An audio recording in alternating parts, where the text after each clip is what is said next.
Hello जी, नमस्कार, आदाब, सत श्री अकाल जी। मैं साहिल, आप देख रहे हैं जी नॉक टीवी और आप देख रहे हैं कि आपका फेवरेट शो बॉलीवुड अखबार। आज का शो बहुत स्पेशल है, बहुत खास है क्योंकि बहुत अच्छी अच्छी आपकी फेवरेट अपडेट्स हैं जिसको सुन के आप डेफिनेटली मुझे बाद में थैंक्स गाइस करने वाले हो।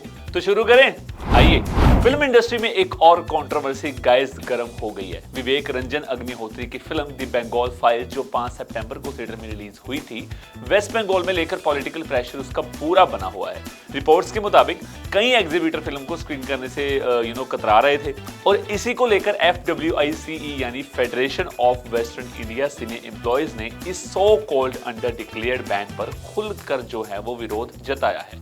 FWICE का कहना है कि थिएटर ऑनर का ये reluctance creative liberty of freedom को एक्सप्रेशन पर डायरेक्ट अटैक कर रहा है। उन्होंने स्टेट गवर्नमेंट से डिमांड की है कि तुरंत एक्शन लिया जाए ताकि फिल्म बिना किसी रुकावट के वेस्ट बंगाल के थिएटर्स में चल सके। फेडरेशन ने यह भी हाईलाइट किया कि ऐसे प्रेशर टैक्टिक्स एक खतरनाक प्रेसिडेंट सेट करते हैं जो इंडियन सिनेमा के फ्री एक्सप्रेशन को वीक कर देते हैं। इसी बीच the Bengal files nation wide और इंटरनेशनल लेवल पर रिलीज हो चुकी है और अपने सब्जेक्ट मैटर के चलते खास ध्यान भी खींच रही है। ये फिल्म 1946 के डायरेक्ट एक्शन डे के इवेंट्स को एक्सप्लोर करती है जो एक क्रिटिकल और कंट्रोवर्शियल चैप्टर था इंडियन हिस्ट्री का अग्निहोत्री की फाइल्स ट्रिलॉजी का पार्ट है। ये मूवी जिसमें पहले दी ताशकंद फाइल्स और द कश्मीर फाइल्स शामिल हैं, स्टार स्टडीड कास्ट और रिसर्च बेस्ड स्टोरी टेलिंग के साथ फिल्म का मकसद है हिस्ट्री के वो पहलू सामने लाना जो अक्सर छुप गए हों या उन्हें बताया ना गया हो।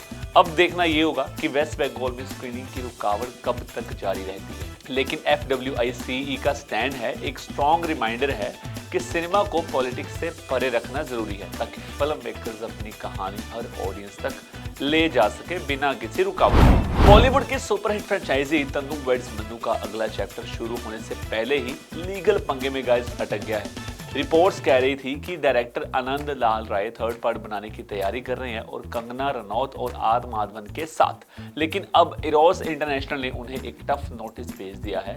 इरोस का साफ कहना है कि तन्नू वेड्स मन्नू और तन्नू वेड्स मन्नू रिटर्न्स के पूरे राइट्स, चाहे वो कॉपीराइट हो, इंटेलेक्चुअल प्रॉपर्टी हो या एडेप्टेशन और एक्सप्लॉयटेशन राइट्स, सब उनके पास है, वो भी हमेशा के लिए। अक्रॉस इंडिया और वर्ल्ड वाइड कंपनी ये भी क्लेम कर रही है कि वो खुद फ्रेंचाइजी का अगला प्रोजेक्ट डेवलप कर रही है और किसी और पार्टी के ऑडिशंस या कॉन्टिन्यूएशन अटेम्प्ट को डायरेक्ट इन्फ्रिंजमेंट माना जाएगा। ये डेवलपमेंट फैंस के लिए बड़ा झटका है क्योंकि कंगना और माधवन की केमिस्ट्री ही फ्रेंचाइजी की सबसे बड़ी हाईलाइट रही है। पहली फिल्म ने एक की लव स्टोरी दिखाई थी तनु और मनु की, और सीक्वल में कंगना ने डबल रोल करके धमाका कर दिया था। तनु और कुसुम दोनों ही ऑडियंस का दिल जीत गए थे। साथ ही जिमी शेरगिल, दीपक डोबरियाल और स्वरा भास्कर जैसे कास्ट ने इस सीरीज को कल्ट स्टेटस तक पहुंचाया था। अब सवाल ये है कि तनु वेड्स मनु 3 अगर बनेगी तो क्या उसके डायरेक्टर आनंद लाल राय रहेंगे या फिर फ्रेंचाइजी एक नए प्रोडक्शन सेटअप के साथ नई डायरेक्शन ले लेगी। फिलहाल फैंस एंशियस हैं और इस लीगल क्लैश ने इस ईगरली अवेटेड रियूनियन को एक बड़े क्वेश्चन मार्क के नीचे डाल दिया है। नेटफ्लिक्स ने ड्रॉप कर दिया है जी ट्रेलर आर्यन खान की directorial debut series the bads of Bollywood का, और फैंस एक्साइटेड हैं जी अब अपने इस प्रोजेक्ट को लेकर। एंड डेफिनेटली फिल्म की कास्ट तो सारे लोग तो नहीं है, अब अपने पीक पर है जी रेड चिलीज एंटरटेनमेंट के बैनर तले ये 7 एपिसोड की सीरीज और बोल्ड स्टोरी टेलिंग, धमाकेदार डायलॉग्स और पूरी फिल्मी ग्लैमर से भरी हुई है जी ये स्टोरी फोकस करती है आसमान सिंह पर जिसे प्ले कर रहे हैं जी लक्ष्य, एक एम्बिशियस लड़का जो बड़ा बनना चाहता है बॉलीवुड में। साथ है उसका दोस्त परवेज यानी कि राघव चुयाल, वीटी मैनेजर सान्या यानी कि आन्या सिंह और सपोर्टिव फैमिली मनोज पावा एज चाचा अवतार, मोना सिंह मम्मी के रोल में है और विजय कोहली एज फादर रजत। लेकिन सपने जब ईगो से टकराते हैं तब होता है असली टेस्ट, और आसमान का सबसे बड़ा चैलेंज है सुपरस्टार अजय तलवार यानी बॉबी देओल और उसकी बेटी करिश्मा यानी कि साहिर बम्बा, साथ ही प्रोड्यूसर फ्रेडी सोडावल्ला यानी कि मनीष चौधरी और एक पुराना एक्टर जरस सक्सेना यानी कि रजत बेदी भी कहानी में ब्रिंग करते हैं ड्रामा और ट्विस्ट के साथ। ट्रेलर की सबसे बड़ी बात यह है कि एक हिस्टोरिक कैमियो जिसमें बॉलीवुड के 3 खान्स एक साथ नजर आने वाले हैं बहुत समय के बाद, जो फैंस के लिए once in a lifetime treat होगा। और मसाला यहीं खत्म नहीं होता गाइस, कैमियोज में दिखाई देंगे रणवीर सिंह, सारा अली खान, SS राजा मौली, बादशाह और दिशा पटानी भी। म्यूजिक सीन भी उतना ही जबरदस्त है। टी सीरीज के साथ कोलैब में शाश्वत सचदेव ने कंपोज किया है और स्पेशल ट्रैक दिए हैं जी अनिरुद्ध रविचंद्र जी ने और उज्जवल गुप्ता जी ने। ऑलरेडी अरिजीत सिंह और अमीरा गिल की आवाजों में बदली सी हवा है यूथ एंथम बन चुका है गाइस, और तू पहली तू आखिरी ने क्रेज और ज्यादा बढ़ा दिया है। आर्यन खान का ये डेब्यू एक अनफिल्टर्ड, एनर्जेटिक और ह्यूमरस राइड लग रहा है जो बॉलीवुड के बैक स्टेज वर्ल्ड को एक नए नजरिए से दिखाता है। The bads of Bollywood streaming है जी नेटफ्लिक्स पर 18 सितंबर से, और लगता है ये रिलीज होने वाली इस साल की सबसे बड़ी ओटीटी धमाका होगी। फैंस के लिए एक बड़ा सरप्राइज ड्रॉप हुआ है जब आर माधवन और क्रिकेट लेजेंड MS धोनी का टीजर चेज सामने आया। वसंत बाला की डायरेक्शन और लूसीफर सर्कस के प्रोडक्शन में बनी ये स्टाइलिश एक्शन थ्रिलर ने सोशल मीडिया को तुरंत ही एक अलग जोन में डाल दिया है। टीजर में दोनों आइकॉन्स ऑल ब्लैक लुक में सनग्लासेस पहने हाथ में गन्स लिए कम्बैट के लिए तैयार दिख रहे हैं। एक तरफ रोमांटिक माधवन और दूसरी तरफ कूल हेड यानी कि MS धोनी। दोनों का एक फ्रेम में आना ही फैंस के लिए एक ड्रीम क्रॉस ओवर बन गया है। माधवन ने टीजर शेयर करते हुए लिखा, 1 मिशन 2 फाइटर्स बकल अप, अ वाइल्ड एक्सप्लोसिव चेज बिगिंस। और फैंस ने सेकंड के अंदर ही इंटरनेट को एक्साइटमेंट से फ्लड कर दिया। माधवन के लिए ये प्रोजेक्ट एक एक्साइटिंग एडिशन है क्योंकि वो धुरंधर के लिए भी तैयारी कर रहे हैं जिसमें रणवीर सिंह, अक्षय खन्ना और संजय दत्त होंगे। मतलब एक तरफ एंसेंबल ब्लॉकबस्टर और दूसरी तरफ cool genre bending thriller. Madhavan दोनों वर्ल्ड्स बैलेंस कर रहे हैं। धोनी की बात करें तो उनका ये बोल्ड सिनेमैटिक स्टेप क्रिकेट की फील्ड से अलग एक नई जर्नी दिखाता है। अभी हाल ही में उन्हें ICC हॉल ऑफ फेम में शामिल किया गया था और वो इकलौते कैप्टन हैं जिन्होंने 3 ICC व्हाइट बॉल ट्रॉफीज जीती हैं। 2007 T20 world cup, 2011 ODI world cup और 2013 चैंपियन ट्रॉफी।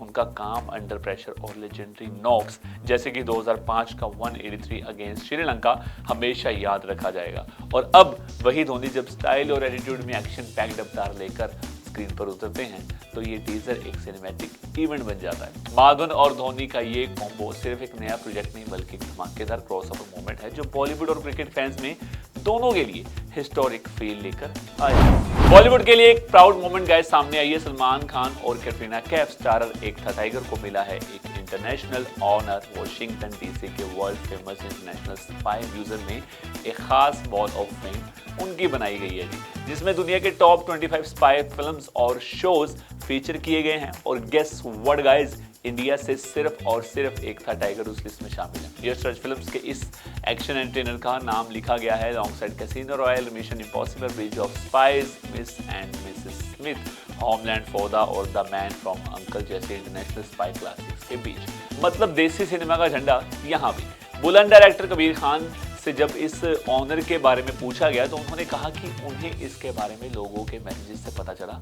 लोगों ने लिखा कि हमने एकता टाइगर का पोस्टर वहां देखा और ये इकलौती हिंदी फिल्म थी पूरी गैलेक्सी ऑफ स्पाई फिल्म में। कबीर खान कहते हैं कि it felt really amusing and great to see Salman और कैटरीना के चेहरे वहां शाइन करते हुए। उन्होंने ये भी ऐड किया कि कुछ फिल्म्स वक्त के साथ अपनी अलग ही लेगेसी बना लेती हैं और एकता टाइगर उन्हीं में से एक। 2012 में रिलीज होने के बाद इस फिल्म ने एक्शन और स्पाई जॉनर को बॉलीवुड में एक नए स्केल पर इंट्रोड्यूस किया है, इसमें कुछ शक नहीं है। और बाद में इसी ने YRF के स्पाई वर्ल्ड की फाउंडेशन भी रखी। कबीर खान का कहना है कि फिल्म के रॉ और रियल एक्शन से ही ऑडियंस ने कनेक्ट अपना जो है वो बनाया है। उस वक्त हैवी VFX पर ज्यादा रिलाई नहीं होता था और वही ग्रिटी फील लोगों के दिल में बस गया।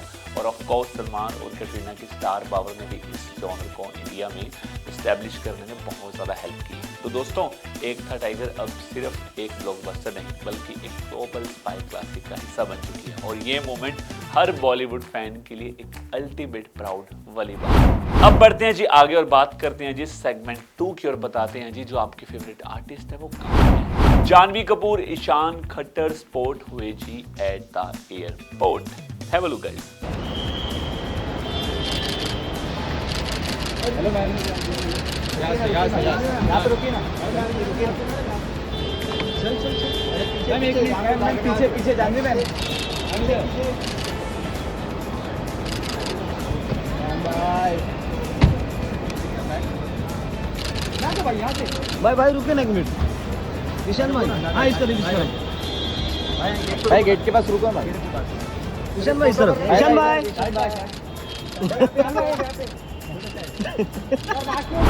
रोहित शर्मा को स्पॉट किया गया जी कोकिला बैंड हॉस्पिटल में। देखो जरा रोहित सर, रोहित भाई, रोहित सर,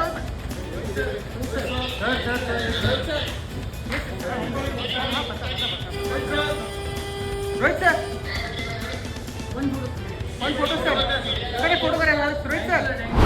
सबसे प्यारी जोड़ी जो बिग बॉस के बाद और भी ज्यादा सबको प्यारी लगने लग गई है, Ankita Lokhande, Vicky Jain clicked at Reem Sheikh birthday party in Juhu. Have a look, guys. Vicky भाई मैडम के साथ अंकिता जी, अंकिता जी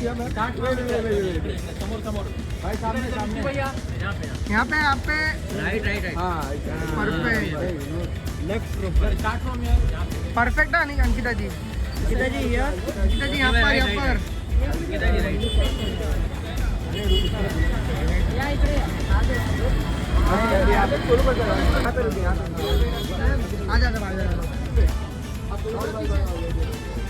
अंकिता जी अभी यहाँ पर नाइस लुक।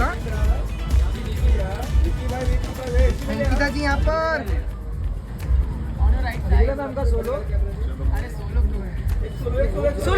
Solo please. हाँ ठीक है, उनको बुलाओ ना। लग रहा अंकिता जी यहाँ पर सेंटर लुक यहाँ पे लुक। अंकिता जी एक साथ में करेंगे, लेके आइए सबको। अंकिता जी रिम को लेके आइए, रिम को साथ में लेके आइए साथ में। The cutest girl of the industry यानी कि रोशनी वालिया भी स्पॉट हुई बर्थडे पार्टी पर। देखो जरा, रोशनी थोड़ा पीछे नहीं आ गई। रोशनी थोड़ा पीछे और रोशनी यहाँ पर रोशनी